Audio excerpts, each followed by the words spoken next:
পালাবে কোথায়? কাকুর কণ্ঠস্বর মিলে গেছে, ইডি রিপোর্ট করেছে।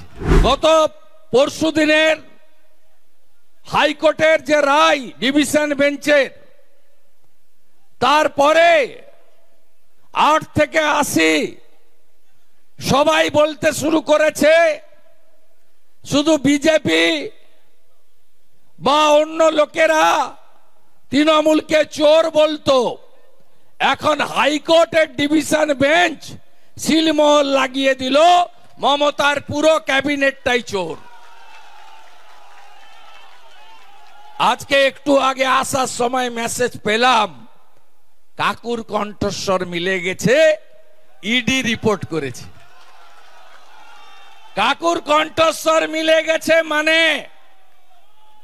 এবারে ভাইপোর প্রেসার বেড়ে গেল।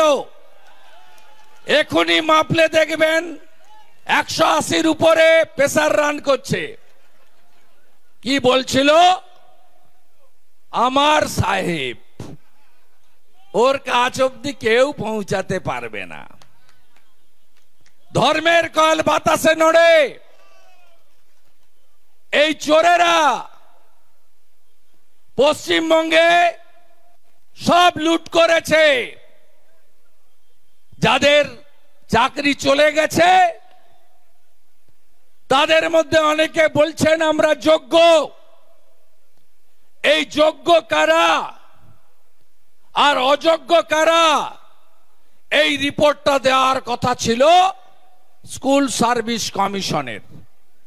তারা চোরেদের বাঁচানোর জন্য অতিরিক্ত পোস্টে নিয়োগ করা লোকেদেরকে বৈধতা দেওয়ার জন্য, দোকান খুলে টাকা নিয়ে নিয়োগ করা লোকেদেরকে বৈধ করার জন্য যোগ্য কে আর অযোগ্য কে এর তালিকাটা পর্যন্ত কোর্টে দেননি। এখানে যারা কেস করেছেন, যারা কেস লড়েছেন, বা প্রধান বিরোধী দল বিজেপির কোনো ভূমিকা নেই। সম্পূর্ণ ঘটনার জন্য যদি কেউ দায়ী হয়ে থাকেন তার নাম মমতা ব্যানার্জি। পালাবে কোথায়? কালকে আসছে আকাশ রানী মহিষাদলে, যত আসবে তত হারবে।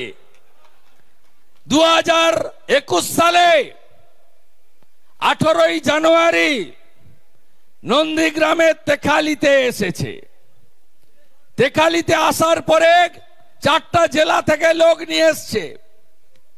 ওর পাশে যারা তোলামূলের নেতা ছিল বলছে সব নন্দীগ্রামের ভোটার, আপনি এইখানে দাঁড়িয়ে পড়ুন।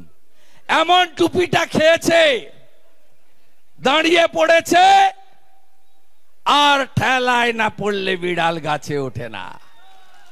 1956 ভোটে হেরে মেদিনীপুর তার ভূমিপুত্রকে, তার বাড়ির ছেলেকে, তার ভাইকে, তার বন্ধুকে গ্রহণ করেছে। আর বহিরাগত মমতা ব্যানার্জিকে বলেছে টাটা বাই বাই, হীরক রানী বাই বাই। আমাদের ভিডিও ভালো লাগলে লাইক এবং শেয়ার করুন। কমেন্ট সেকশনে গিয়ে জানান আপনাদের মতামত। আরো ভিডিও পেতে আমাদের চ্যানেল সাবস্ক্রাইব করুন এবং প্রতি মুহূর্তে খবরের আপডেট পেতে প্রেস করুন বেল আইকন।